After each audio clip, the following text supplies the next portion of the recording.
Sekjen PDIP Hasto Kristianto menjalani sidang dakwaan dugaan suap dan perintangan penyidikan Harun Masiku hari ini di Pengadilan Tipikor Jakarta. Sidang ini merupakan sidang perdana dengan agenda pembacaan surat dakwaan oleh Jaksa KPK. Dalam sidang ini, Jaksa KPK menguraikan jelas bagaimana perbuatan Hasto terkait dengan kasus Harun Masiku. Hasto Kristianto telah ditetapkan sebagai tersangka oleh KPK dengan 2 jeratan pasal sekaligus, yakni pasal suap terhadap mantan komisioner KPU Wahyu Setiawan, serta pasal perintangan penyidikan dengan menghalangi upaya pencarian KPK terhadap Harun Masiku yang hingga kini masih buron. Hasto Kristianto sempat mengajukan pra-peradilan atas status tersangkanya, tetapi gugatan tersebut tidak diterima hakim. Dirinya kemudian mengajukan kembali gugatan pra-peradilan namun telah dinyatakan gugur. Sementara pra-peradilan kedua untuk kasus dugaan perintangan penyidikan baru digelar bersamaan dengan sidang dakwaan Hasto Kristianto di Pengadilan Tipikor. Dan pemirsa, untuk mengetahui perkembangan terkini dari pasca sidang Hasto Kristianto hari ini, kita terhubung dengan jurnalis Metro TV Jose Nicole. Selamat siang Jose, bisa Anda gambarkan kembali apa sebenarnya poin-poin dakwaan yang dibacakan jaksa terhadap Hasto dalam sidang tadi? Ya baik, selamat siang Jason dan juga pemirsa. Usai sudah sidang perdana Sekjen PD Perjuangan Hasto Kristianto pasca ditetapkan sebagai tersangka di Pengadilan Tipikor Jakarta Pusat. Beberapa poin-poin yang disampaikan oleh Jaksa Penuntut Umum KPK berkaitan dengan dakwaan ini, apabila kita menelaah lebih lanjut, sebenarnya secara garis besar tidak jauh berbeda dengan fakta-fakta yang diungkapkan oleh Ketua KPK saat Hasto ditahan, yaitu berkaitan dengan 2 tuntutan utama. Yang pertama adalah meyakini bahwa Sekjen PD Perjuangan Hasto Kristianto diduga terlibat dalam upaya obstruction of justice. Dan berkaitan dengan hal ini, Jason dan juga pemirsa, diketahui bahwa dalam salinan dakwaan yang kami terima, bahwa KPK berargumen Sekjen PD Perjuangan Hasto Kristianto ini diduga terlibat dalam perendaman handphone milik Harun Masiku yang dideteksi oleh KPK pada saat itu tidak dapat dilacak. Dan informasi lainnya yang dapat KPK sampaikan dalam dakwaan ini adalah KPK menemukan faktanya bahwa ada seseorang bernama Nur Hasan yang diduga terafiliasi dengan Hasto Kristianto yang memerintah Harun Masiku untuk merendam handphone tersebut. Namun hal ini juga mendapatkan pandangan lain daripada tim kuasa hukum Hasto Kristianto yang menyatakan bahwa ya mereka meyakini bahwa kliennya tidak memiliki korelasi hubungan dengan Nur Hasan, sehingga berkaitan dengan dakwaan ini mendapatkan penyanggahan awal begitu ya yang disampaikan oleh kuasa hukum Hasto, Magdir Ismail.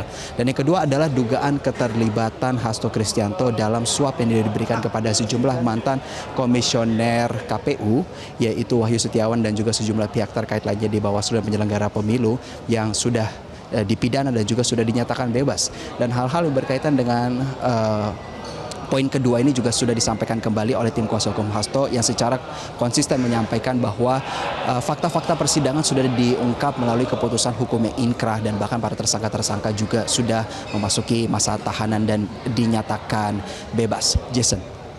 Baik, Jose, lalu apakah ada respon atau pernyataan yang disampaikan oleh Hasto atau kuasa hukumnya menanggapi dakwaan jaksa yang dibacakan pada sidang tadi? Ada 2 poin utama, Jason, berkaitan dengan respon daripada Hasto Kristianto maupun pihak daripada kuasa hukum berkaitan dengan pembacaan dakwaan kali ini. Secara garis besar, baik itu Hasto Kristianto maupun tim kuasa hukum meyakini bahwa kasus yang menjerat dirinya sampai harus disidang pada hari ini merupakan bentuk kriminalisasi hukum dari dinamika politik yang saat ini berkembang secara nasional. Beberapa hal yang menunjukkan terhadap keyakinan hal tersebut juga sebenarnya, Jason, sudah dilakukan oleh beberapa aktivitas partai belakangan ini, sehingga hal-hal yang berkaitan dengan keyakinan politisasi atau kriminalisasi hukum oleh kubu Hasto Kristianto dan juga kuasa hukumnya masih menjadi rujukan utama yang secara konsisten disampaikan juga oleh Hasto melalui surat kecilnya yang ia tulis untuk disampaikan di hadapan ruangan persidangan, bahkan setelah menyampaikan keterangan pada teman-teman pers setelah menghadiri persidangan. Di sisi lain, hal-hal yang berkaitan dengan lebih teknis disampaikan oleh tim kuasa hukumnya, utamanya berkaitan dengan relevansi daripada poin-poin dakwaan. Hal-hal yang berkaitan dengan relevansi daripada poin-poin dakwaan yang disampaikan oleh Jaksa Penuntut Umum KPK ini disoroti secara keras oleh tim kuasa hukum Hasto, baik itu secara prosedur hukum maupun fakta-fakta hukum yang sudah terjadi, salah satunya merujuk kepada sejumlah pihak yang terkait sudah memasuki putusan hukum yang inkrah. Dan untuk lebih lengkapnya, mari kita simak kutipan selengkapnya dari jubir dari tim kuasa hukum Hasto Kristianto selengkapnya. salah satu pasal yang paling penting yang didakwakan pada dakwaan ke-1 ternyata salah menggunakan undang-undang. Seharusnya menggunakan pasal 65 KUHP, tapi yang ditulis di dakwaan adalah pasal 65 KUHAP. Meskipun ini hanya satu huruf, tapi perbedaan pengaturannya sangat luar biasa. Pasal 65 KUHAP yang ditulis di dakwaan sebenarnya adalah hak dari tersangka dan terdakwa untuk mengajukan saksi atau ahli yang meringankan. Dan justru pasal inilah yang kemarin dilanggar dan tidak dilaksanakan oleh KPK ketika kami, tim kuasa hukum pada saat proses penyidikan, itu mengajukan ahli yang meringankan. Jadi pasal itu diabaikan, tidak dilaksanakan demi mempercepat proses pelimpahan perkara. Nah sekarang justru pasal itu yang salah tulis begitu. Nah itu catatan kami tentu saja. Ya Jason, itu salah satu poin yang dikritisi oleh pihak daripada kubu Hasto Kristianto, namun juga menarik untuk kita menanti bagaimana sebenarnya respon dari jaksa penuntut umum maupun pihak KPK berkaitan dengan keterangan-keterangan yang disampaikan oleh tim kuasa hukum.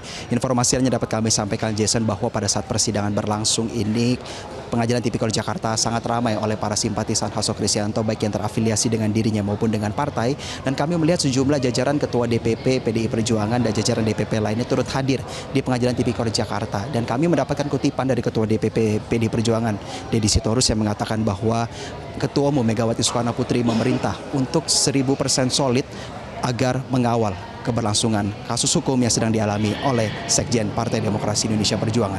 Untuk sementara demikian yang dapat kami laporkan, Jason, kembali ke Anda di studio. Baik, terima kasih Jose Nicole, jurnalis Metro TV atas laporan langsung Anda dan selamat bertugas kembali.